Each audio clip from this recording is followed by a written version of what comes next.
Et petite tenue de week-end en pleine semaine pour la trade alert, je la sors, la petite chemise de bûche. Exactement, de bûcheron qui allait nous couper du bois dans la montagne. C'est ça, pour la trade alert, on va découper un petit peu du bois de la grosse bûche, vous l'avez compris, il y a eu du gros mouvement. Comment il va mon pin? Tiens, on s'installe tranquillement un peu, on fait le point, on fait le bilan. Exactement, écoute, bah, ça va pas mal, je vois va que toi bien aussi, j'espère que vous aussi, les copains Ils sont derrière tout votre excités là-bas, ouais, Ok, je les vois derrière la caméra. Alors, grosse actualité du côté, vous l'avez bien compris, on va à la riveraine du côté de Neuchâtel, qui accueillera d'ailleurs, si vous regardez la vidéo juste au moment où on la poste, qui accueillera dans quelques heures le derby face à Boncourt. Avant tout ça, il s'est passé des choses. Il y a eu l'arrivée de Carter. On attendait justement Eric Carter son arrivée pour vous faire cette vidéo. Il y avait eu avant celle de Xavier Ford, MVP de la saison passée. Gros client. Hein. Et avant tout ça, coup de déménageurs bretons que nous ont fait le père Goutal, c'est le père Siviero. Il y en a un qui est plus efficace que l'autre dans ce domaine-là. Quoi qu'Andrea a une belle aussi... carrure, mais c'est pas la même patte. C'est pas les mêmes paluches. Ouais. Gros coup de déménageur breton, donc je vous le disais, vous le voyez en bas, avec les départs de Griffin Kinney et Markel Humphrey. Alors, on a vu que c'était licenciement pour faute grave, on va pas rentrer là-dedans spécialement. On sait que c'est des joueurs, bah voilà, il y a eu des problèmes, on sait pas tout non plus, on est comme vous, on n'a pas toutes les informations. Donc on occulte cette partie-là et on parle surtout du sportif. On va commencer, je pense, par Markel Humphrey parce que quand il était arrivé, on s'était tous les deux dit « Ah, tiens, est-ce que ça peut faire ?» Surtout toi, tu les avais mis numéro 1 dans ton preview de début de saison. Oui, ça, c'est clair et net. On s'était dit « Tiens, est-ce que ça peut faire la différence? Est-ce qu'il peut y avoir une grosse saison ?» Markel Humphrey, quand on fait le bilan, que ce soit... Alors, je donne mon avis, je ne sais pas si toi tu l'as senti comme ça, mais que ce soit sur les parquets ou en dehors, on l'a jamais vraiment senti s'intégrer à ce groupe-là, à cette équipe-là, au système de Daniel Goutal. Enfin, on l'a jamais senti très bien. Non, ça c'est clair et net, une très très grosse déception parce qu'au final il y avait eu cet imbroglio, Isaiah Williams qui avait prolongé, qui était reparti, ça te libérait un spot, tout le drama Dallas et compagnie du côté de Vevey dans la Riviera qui t'a libéré Markel Humphrey, l'ancien capitaine des Lions, et moi je me disais, punaise, au final tu récupères quand même un très très gros client par rapport à ce qui nous avait habitués les saisons passées. Ça peut défendre moins de postes, mais tu te dis ça défend très bien sur son propre 3, poste. 4, c'est un mec qui connaît le championnat, qui peut te faire gagner. Et l'apport offensif était tout autre. Exactement, qui pouvait t'amener du jeu de loin compte tenu de ses pourcentages sur les années précédentes. Et tu l'as assez bien résumé, que ça soit sur le terrain et en dehors, bah ça n'a pas fité, ça n'a pas cliqué. Il nous a réalisé 1 ou 2 matchs très bons, je dirais. Mais dans l'ensemble, bah, on le sentait pas à l'aise dans les systèmes. Alors bien évidemment, c'était un tout. Hein. Il y avait une sorte de marasme collectif qui régnait un petit peu, une sorte de voile au-dessus de la riveraine. Mais un joueur avec cette expérience-là, il doit j'en attendais beaucoup plus. Ouais. T'amener, même si t'es dans un marasme collectif. Tu vois, par exemple, un Brian Colon qui fait une mauvaise saison, tu te dis, bon, le Boug a débarqué un petit peu de nulle part, l'année dernière il y a eu sa grosse saison, ok, cette année il est moins bien, why not? Là, un Américain référencé comme ça dans le championnat, qui a tout connu, qui a connu les titres avec Monté, qui a connu derrière avec Genève quand même un vestiaire avec des joueurs de haut niveau, qui a une certaine expérience sur le plan du côté européen. Du premier, c'est pas rien. Hein. Et qui a pas fait le taf, clairement. C'est un petit poil de chien qui vole, ça c'est Malaika. Petit bisou à Laika. Ouais. Mais non, mais clairement qui a pas fait le boulot. Donc Markel Humphrey, grosse déception. Ouais, clairement, franchement, moi j'attendais. Il y a des problèmes beaucoup, un petit peu personnels, je l'ai dit, on rentre pas dedans, qui peuvent expliquer un petit peu tout ça. Il y a aussi des humains derrière les sportifs, il faut le dire. Ah bah, mais sur le plan sportif, c'est clair et net. Grosse déception. En début de saison, vous l'avez dit, il y avait eu des soucis avec certains coéquipiers. C'est vraiment pas du tout une réussite. C'était électrique. Et d'ailleurs, je serais pas étonné vu ce qui s'est passé. Alors, Markel Humphrey, il jouissait d'une réputation, notamment après ce qui s'est passé du côté de Monté, mais il jouissait d'une réputation de joueur plutôt... Tu vois, quand tous les supporters en parlent, irréprochable. Ils disent... Ouais, irréprochable, exactement. Alors que quand tu farfouines un petit peu, et ben là, tu te rends compte... Et je serais pas étonné, tu vois, qu'un Markel Humphrey, on le revoit pas dans notre championnat. Alors que c'est un joueur, et j'avais le président Zana au téléphone là, quand on est passé du côté de Vevey, on s'est dit tiens, on va lui passer un petit coup de fil. Bah oui, quand on allait à Fribourg, on l'a appelé le président Zana. Il y avait Giancarlo Sergi qui nous cherchait des noises sur le mur d'Imad Fatal, du coup on s'est dit tiens, ça nous fait il y a connexion. Sergi, Zana, les connexions se font. Hein. Donc on lui avait passé un petit coup de fil et lui il nous avait dit c'est un joueur que tu as besoin de mettre dans une situation assez familiale, avec comme il avait eu de ce côté là-bas. Ça n'a pas fonctionné. Visiblement, d'après les retours qu'on a aussi, il aurait un petit peu emporté dans certaines dérives Griffin Kinney, qui, on va le dire, Il y a Daniel Giddens, beaucoup, vous avez été nombreux à nous dire, mais pourquoi c'est pas Daniel Giddens, il est encore plus mauvais que Griffin Kinney. Oui, mais Griffin Kinney à la base, alors Daniel Giddens déjà c'est 2 ans de contrat, et Griffin Kinney, Markel Humphrey aussi, j'en ai pas parlé, mais 2 ans de contrat. Et Griffin Kinney, il arrivait, en tout cas quand on avait vu coach Goutals en début de saison, et après sa pré-saison qui est complètement dingue à Griffin Kinney, je crois qu'il tourne à 20 pions de moyenne, on se dit, même un petit peu plus. On se dit putain ça y est, il y a quelque chose quand même. Il y a un client qui a des moves gauchers, et au final... Et ben au final il y a pas grand chose, enfin il y a des moves, mais il n'y a pas d'adresse, il n'y a rien qui rentre dans... Non mais c'est vrai, c'est complètement dingue. Il pourrait jeter une balle de ping-pong, ça rentrerait pas, c'est fou. Il a des moves, il a des trucs, tu dis, ah techniquement, ouais c'est un joueur qui peut faire l'affaire peut-être. Et finalement, jamais dans ce championnat, je crois qu'il fait un bon match, on en parlait la dernière fois, il fait un match bon, un match correct, pour aller une 12e, 13 matchs peut-être. Et c'est pas assez quand... tu dois être le pivot titulaire d'une équipe qui a terminé 2e de la dernière édition. Et qui avait des très hautes ambitions, ça c'est sûr et certain. On se le disait en off, mais je pense que dans les gros recrutements cette année en SBL, dans les top équipes, je pense que Griffin Kinney c'est la plus grosse déception. Parce que c'est quand même un Américain. Alors c'est jeune, il faut passer derrière Maurice Padgett, mais on l'a déjà assez évoqué ce sujet-là. Mais dans l'ensemble, quand même, Kinney, il vient pour s'installer, pour être titulaire. Et dans cette optique-là, tu te dis qu'avoir un mec comme Giddens, qui est dans un autre style, beaucoup plus physique, beaucoup plus vertical, je mets quand même Markel devant. J'étais en train de réfléchir, excuse-moi de te couper en même temps, mais je mets quand même Markel. Les deux au final. Griffin arrive, ouais, mais après Markel il connaît le championnat. Tu peux l'excuser dans le sens où ça arrive un petit peu plus tard. Kinney, on va dire que c'est pour ceux qui suivent un petit peu les trucs US, c'est une sorte de sophomore, parce qu'il avait déjà disputé une année, moitié d'année en Belgique, moitié au Luxembourg. Ouais. Belgique, je crois qu'il fait même pas une moitié d'année, il fait 3-4 matchs. Bon, derrière, il part au Luxembourg, machin. Enfin bon, il venait d'une ligue et le Luxembourg, quand il est, l'objectif généralement des agences, c'est le plus vite possible te dégager de là. En Suisse, on est pas mal aussi, mais le Luxembourg, ils sont encore en dessous. Ouais, en dessous ou au-dessus, selon comment on voit. Mais ouais, il fallait absolument qu'il dégage de là-bas. Il débarque en Suisse avec une année dans les pattes, donc je me dis après la fac, donc je me dis bon voilà, c'est pas la même cam que Markel Humphrey qui a déçu tout autant, donc je le mets peut-être juste derrière, mais oui on reprend, je sais même plus où t'en étais, mais c'est parce que tu m'as fait réfléchir. Non mais je le disais, pour moi c'était des 2 plus grosses déceptions au final, et moi je comprends totalement le président Siviero et coach Goutals, on en a beaucoup parlé avec lui, rappelle-toi qu'on était allé voir le match à la Riveraine, il nous disait... Alors à demi-mot, parce que quelques jours plus tard, les informations sont tombées, ils se sont séparés dans un premier temps des Américains, ils en ont recruté les 2 autres derrière, qu'on parlera dans quelques minutes. Mais c'était le moment où jamais, d'une certaine manière, tu voyais que tu étais en train de foncer dans le mur, tu avais mis le régulateur, et si tu essayais pas de trouver un échappatoire... Bon bah les ambitions allaient être revues à la baisse d'une manière ou d'une autre, parce que tu te rendais compte que cette raquette-là ne pouvait pas t'amener les garanties minimes que tu voulais d'une certaine manière. Ça pouvait rien t'amener. Je veux dire, au bout d'un moment, tu restes avec cette équipe-là. Moi, je voyais. Alors, je crois que c'est Patrick Pembele qui passes disait, un tour en play-off et puis tu perds. Je voudrais peut-être leur piquer la place, mais je voyais clairement des équipes comme ça à terme, si ça continuait, parce qu'on sentait que ça allait pas dans le vestiaire de partout. Et il y a des choses encore à faire évoluer. Je pense que les arrivées des mecs dont on va parler, elles vont pas tout changer. Pour moi, Union Neuchâtel, je sais pas, faut qu'ils se barrent pendant 5-6 jours en stage tous ensemble. Non, mais tu vois, qu'ils profitent peut-être de la trêve internationale. Tu leur prêtes ton chalet à Zarmet, qu'ils aillent faire une petite mise au vert avec la neige. Non, mais clairement, tu vois, il faut, parce que c'est quand même, malgré tout, t'es pas obligé de bien t'entendre dans une équipe, mais à ce niveau-là, en plus, quand t'es coupé de ta famille, tu vois, c'est une année particulière, pour les Américains notamment, mais pour certains Suisses aussi. C'est space quand même. C'est dur. Donc il faut bien t'entendre avec tes potes, et il faut que ce soit un esprit un peu familial, comme nous le disait le président Zala. Tiens, c'est marrant, je viens de voir, j'avais mis en bas, t'as vu, Union ratée.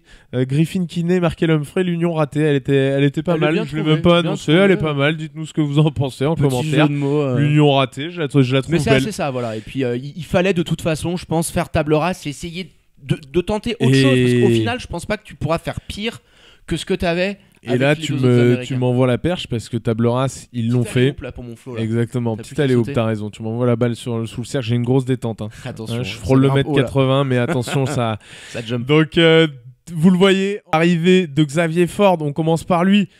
Le dernier MVP de la saison. Nous, sincèrement, je crois que j'en discutais avec le coach adjoint Delphique Fribourg, Bessrat Temelso, qui me disait, je vois bien Xavier Ford venir, et moi je lui répondais, tu sais, dans le jeu de Daniel Goutals, je suis pas sûr que ce soit réellement ce qui puisse matcher, et j'avais des doutes là-dessus. Nous on avait des petits noms comme ça sous la feuille qu'ils auraient pu prendre aussi. Ouais. Mais Daniel Guttals nous l'a dit, c'était une priorité pour lui, Xavier Ford, à l'intersaison. Il avait essayé de le signer. Ouais.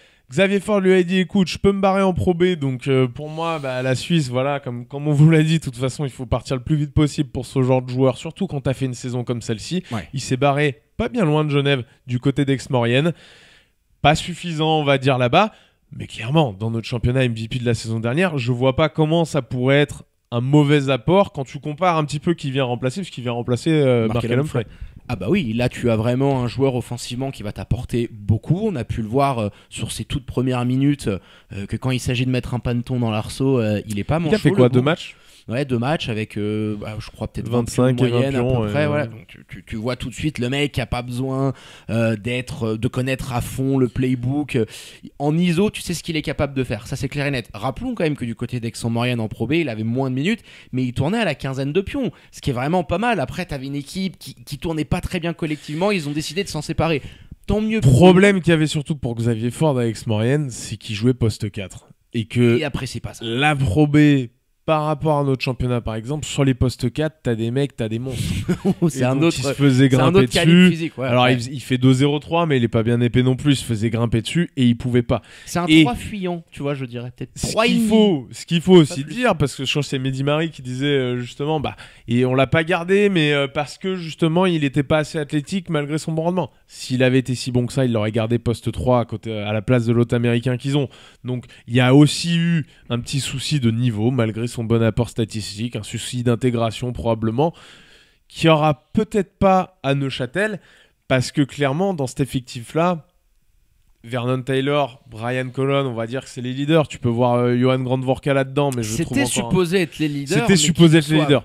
Mais énormément. disons que c'est quand même un cran en dessous en termes de niveau par rapport à ce qu'on a vu faire Xavier Ford. Ça reste à Boncourt qu'il a planté ses 25 pions et 10 rebonds de moyenne. Mais il faut le faire, même à Boncourt. Effectivement, je crois que c'est Kovac qui nous disait en interview, c'est pas pareil à Boncourt, un machin. Si tu les fais à Boncourt, si tu les fais à Fribourg, si tu les fais à Neuchâtel... Je pense qu'il est capable de faire à Neuchâtel, même avec l'effectif qui se dessine, une très bonne saison. Et surtout, cet apport-là, on a parlé notamment de Brian Colon et de Vernon Taylor. Alors, il y en a un qui est un peu plus au fond du trou que l'autre. Je vous laisse deviner lequel.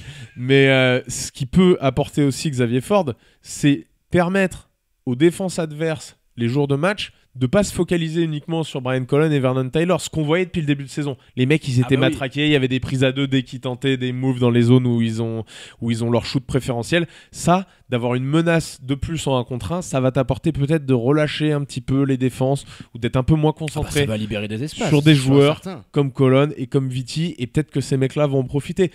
Là, s'ils n'en profitent pas, ils n'auront plus aucune excuse au bout d'un moment. Ah non, parce que tu l'as assez bien résumé, en termes de garantie offensive, Xavier Ford, il arrive aujourd'hui, je pense, comme l'option offensive numéro 1. Qu'importe qui est chaleur. Daniel Guttals nous a dit qu'il n'y en avait pas, mais par la force des choses. Par la force des choses. À un moment donné, tu vois sur les 2 premiers matchs, c'est lui qui va rentrer le plus de shoot, qui est capable de faire le plus de choses offensivement parlant. Et à un moment, à notre niveau, dans ce championnat-là, dans les moments clutch où tu es un petit peu en doute, et tu files la balle à celui qui a besoin de pas grand chose. Et en ISO, on l'a vu notamment face aux Star Wings, c'est lui qui peut le plus facilement se créer son shoot et la mettre. Donc, et Midrange Bandit, si vous le suivez sur les réseaux sociaux, il s'appelle pas comme ça pour rien. Il avait d'ailleurs mis, je crois, une petite story Insta, un enchaînement avec Mid-Range et Bandit, avec à chaque fois 3 tirs en mid-range. Non, il est impressionnant, il va aider énormément. Rebond moi, aussi, ce qui me laissait dire, il a un très bon timing. Il a terminé à 10 rebonds la saison passée un du petit côté peu en de dessous, Boncourt. 9 et des puffs, mais il a un très bon timing. Mais c'est vrai que Humphrey amenait beaucoup de ce côté-là, et j'ai pas trop. Alors c'est dans des styles différents, peut-être un peu plus aérien, un peu moins physique, mais j'ai pas l'impression, pour terminer, que tu perds trop en termes d'impact au rebond entre Xavier Ford et Markel Humphrey. Non, voilà, je suis pas sûr. Tu as peut-être un peu de physicalité encore, quoique Markel, je trouvais pas que c'était le même joueur que ce qu'on avait vu l'an passé il y a 2 ans. Donc j'en suis pas bien sûr. Xavier Ford, c'est important de le dire aussi, parce que vous avez été beaucoup à nous dire ouais, mais c'est un mec qui va venir, qui va prendre 10 shoots, les jeunes vont pas jouer, etc. Déjà, il va prendre plus que 10 shoots. Ça, c'est la première chose. Parce qu'à chaque fois, les mecs que t'as vu sur Insta nous ont dit 10 shoots. Il va prendre 10 shoots ou en plus. En une mi-temps. Ouais, il va en prendre beaucoup plus. Mais tu peux pas, aujourd'hui, je suis désolé, confier autant de shoots à des joueurs comme Kylian Martin, que j'aime beaucoup, comme Elliot Kubler, comme Noé Anabir. Tu peux pas confier ça à des joueurs comme ça si t'as envie d'avoir. Exactement. Et là, avec ce recrutement-là, tu te permets peut-être. Alors, ça sera dur sur une série, il faudra voir comment ça sera joué les playoffs, mais ça sera dur sur une série de 5 d'aller taper Fribourg et Genève, on vous le cache pas. Mais, mine de rien, t'apportes une qualité dans ton effectif que t'avais pas. Ce qu'il faut dire aussi sur Xavier Fortes, c'est qu'avant de venir à Boncourt, alors j'avais pas regardé, j'ai juste fouillé sur les réseaux, je vais pas vous raconter des conneries en vous disant que j'ai vu sa saison en Autriche, mais il avait été élu MVP en Autriche avec une moyenne de 14 points, 8 rebonds, quelque chose comme ça, en étant très efficace offensivement. Donc t'es pas obligé de lui filer la gonfle tout le temps. Il y aura d'autres menaces. Et il y en aura une autre, justement, on en parle tout de suite. Et c'est, selon moi, en tout cas, une très grosse pioche. Eric Carter, qui était l'an dernier en Hongrie, qui nous a fait une saison qui est... Attends, j'ai les stats un petit peu qui sortent. Alors, c'était du côté de Soproni, comme on le prononce. On embrasse mon Mike qui nous a un petit peu aidé là-dessus. 15 pions de moyenne, 9 rebonds à 20 dévals. Ce qui est quand même pas mal du tout pour sa première expérience en tant que pro en Europe. C'est un profil très atypique quand même. C'est un profil à la Griffin Kinney. On espère en meilleur en tout cas. Mais c'est ce qu'on pourrait qualifier de pivot à l'ancienne. Tiens, je vais vous mettre en même temps ces highlights, comme ça vous pouvez vous rendre compte un petit peu de ce qu'il fait. Alors, c'est sur les highlights, bien sûr, on voit jamais les défauts des mecs. Nous, on va vous les dire, parce qu'il a joué 21 matchs la saison dernière, on a eu les cassettes, les VHS de 13 d'entre eux. Donc, on a pu scouter le joueur correctement. Autant on n'a pas vu Xavier Fortes en Autriche, autant celui-là, on le connaît déjà pas mal. Même s'il va démarrer ce soir, nous, on a déjà vu un petit peu de matos. Et puis c'est Martin Inglesby, son coach à Delaware. Je vous avais mis le petit article, si vous n'êtes pas allé le lire encore, il est sur le site du 5 majeur ou même dans le groupe Facebook, je crois, de Daniel Goutal, s'il l'avait partagé peut-être. On avait joint son coach à la fac de Delaware qui nous avait dit la première année, il s'était pas imposé. Il faut savoir que dans le système américain, les premières années et les quatrièmes années sont tous mélangés pour être sélectionnés dans l'équipe 1. Donc si tu as 15 ou 16 ans quand il débarque, ou oui, précisons parce que c'est il arrive à 16 ans à la fac parce que c'est un surdoué. C'est quelqu'un qui a passé tout le high school avec des années d'avance. C'est ça. Parce que quand d'ailleurs, il fait son diplôme d'avocat, je crois, à Delaware. Enfin bon, on va pas s'éterniser là-dessus, mais il fait son diplôme d'avocat, il me semble, en un an de moins que ce qui est nécessaire. Parce que nous, on voit les chiffres et on se dit, mais attends, il est pas rentré à la fac à cet âge-là. Et si, il est arrivé très très jeune, donc ça t'en dit long quand même qu'il y en a dans la caboche. Et Inglesby nous disait justement, c'est un joueur qui, la première année, a pas pu s'imposer. Ce qui est normal, je vous l'ai dit, mélangé avec des garçons qui avaient 3-4 ans de plus que lui. La deuxième année, il s'est imposé immédiatement grâce à une qualité qui vient d'ici. Son IQ sur le terrain, son intelligence de jeu. Il en manque clairement à Neuchâtel. Encore une fois, c'est pas faire offense aux joueurs que de dire ça. C'est pas des Mongoliens à côté comme on a fait pour le BC Boncourt. C'est dans la vie, ça peut être des personnes très intelligentes. On parle de l'intelligence sportive sur le parquet, assimiler les systèmes, lecture de jeu. Lecture de jeu, c'est ce qui l'a fait s'imposer dans cette équipe-là dès la deuxième saison. C'est impressionnant. Et des deux côtés du terrain. Et des deux côtés du terrain, c'est ça. Offensivement capable de lire le jeu de ses adversaires, c'est un bon passeur. D'ailleurs, il le disait, il a fait un entretien, un workout avec les Sixers, parce que c'est un joueur qui devait aller en G-League et il y a eu plein de choses qui se sont pas bien passées derrière parce que la pandémie, parce que ceci, parce que cela. Bref, il a fait un workout avec les Sixers, un workout avec les Nets, c'est vous dire. Enfin, t'as le GM des Sixers qui parle d'Eric Carter dans une vidéo sur YouTube. Bah tiens, je vous la balance en même temps, vous pourrez regarder un petit peu. Alors je sais pas si vous parlez anglais, quoique je vous la balance même pas parce qu'en fait on est en train de parler en même temps. Mais ça servira à rien. On vous mettra le lien dans la description pour qu'on se rende compte quand même dans ses propos qu'il vante l'intelligence de ce mec-là qui est capable de sentir le jeu à 4 km, la prise à 2 qui va arriver au bon moment, clac, il lâche le ballon, quand il faut enfoncer, quand t'es dans le bonus ou pas. Et c'est rare de nos jours d'avoir ces pivots capables d'autant respirer le basket et de t'amener toutes ces solutions concrètement, parce que quand t'es un coach, c'est un bonheur d'avoir un mec comme ça. Et tu le disais, je pense que c'est un Griffin Kinney beaucoup plus intelligent, beaucoup plus talentueux, et on l'espère enfin un pivot qui va correspondre à la philosophie de coach Goethals. C'est ça. Alors C'est un excellent poseur de screen et Daniel Goutals nous avait dit quand on avait fait l'épisode spécial Neuchâtel, je sais plus, c'était en podcast il me semble, C'est ça, ouais, il qu'on nous vous avait invite dit à réécouter. j'ai besoin que les mecs viennent, posent des screens, fassent des... Noé Anabir, il en avait parlé dans ce sens-là, on voit que c'est un peu compliqué, il le fait attendre dans le corner maintenant, il s'est rendu compte peut-être que c'était pas possible ou il attend ça pour plus tard, peu importe. Il y a une adresse aussi dans le corner que ça peut peut-être être ça hein, qui lui fait dire je le laisse là-bas il parce rentre qu'il les pantons, Noé, c'est il rentre sûr. des shoots, mais il n'y avait pas ça dans ton effectif. Là, tu vas avoir menace poste bas parce que le mec peut se retourner, le mec peut jouer dos au panier. Quand je disais Xavier Ford, il va permettre aux deux extérieurs de pouvoir être un peu plus relax au niveau des défenses. Là, t'as que des menaces. T'as que des mecs qui peuvent, un soir où ils sont bien, scorer 20 pions. Lui pourra le faire, Xavier Ford pourra le faire, Brian pourra le faire, Viti pourra le faire, Grant Vorka, pourquoi pas dans un soir où il est en forme pourra le faire. Donc voilà, tout ça, tout ce petit contingent finalement va pouvoir te ramener, rehausser un petit peu tes ambitions, c'est sûr. D'ailleurs, tiens, comment on les voit, Neuchâtel? Comment tu... Alors tu les ai... Ne croyez pas cet homme-là, parce qu'à chaque fois qu'on parle des pensionnaires de la Riveraine, il est dedans jusqu'au cou. Il les avait donné numéro 1 bilan cette saison. Alors, comment tu les vois sérieusement sur la fin? Honnêtement, je pense que c'est un tout nouveau début de saison pour eux. Alors, on sait qu'on aura un 3e tour assez spécial, qu'on pourra avoir des formules de play-off peut-être au meilleur des 3, ou alors en format aller-retour, un peu Coupe d'Europe. C'est pas encore. Exactement. On sait pas encore, oui. Peut-être pas de public, même beaucoup de chances qu'il n'y ait pas de public jusqu'à la fin de la saison. Donc ça vient un petit peu remélanger les cartes. Et je me dis, pour Union, c'était peut-être l'année où ça pouvait arriver. Et au final, tu peux quand même tirer ton épingle du jeu parce que la mayonnaise peut prendre et tu peux être très là, chiant à globalement, jouer, les retours qu'on avait des mecs, c'était des supporters d'Union Neuchâtel. C'était pourquoi cette année qui est fichue, autant la mettre à la poubelle, on fait jouer, on développe un maximum les jeunes. Ah, mais au bout d'un moment, tu peux pas envoyer non plus à chaque fois, j'allais dire des touristes, ça aurait été méchant pour ces gars-là, mais ils ont pas le niveau. Qui sont beaucoup trop jeunes, bien évidemment. Non, mais sans parler d'eux, tu vois, tu peux pas envoyer des Noah Nabir, comme on l'a vu, se faire déchirer chaque semaine, se faire arracher. Le père Sané lui a fait du mal. Voilà, c'est pas possible, Donc tu pouvais pas faire ça, c'était une certitude. Maintenant, moi, je pense que ça va les mettre dans la position dont nous avait parlé Daniel Goutals en début de saison, à savoir outsider, j'ai l'impression. Voilà, emmerder le plus possible les équipes du dessus et peut-être ne pas perdre, en tout cas, si ça prend bien la mayonnaise, ne pas perdre contre des équipes comme Boncourt, comme Monté, comme ça a pu arriver, comme assurer ton standing, etc. Dites-nous, peut-être vous avez des avis différents, vous les voyez pas bien du tout, vous pensez que la mayonnaise prendra pas, enfin, peu importe, quel que soit votre avis, mettez-le nous en commentaire.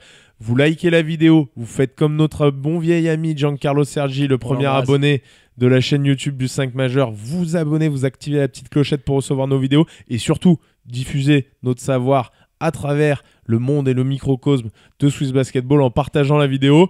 On vous fait plein de bisous. Ciao mon Pint. Mon Flo. Salut les amis. Ciao.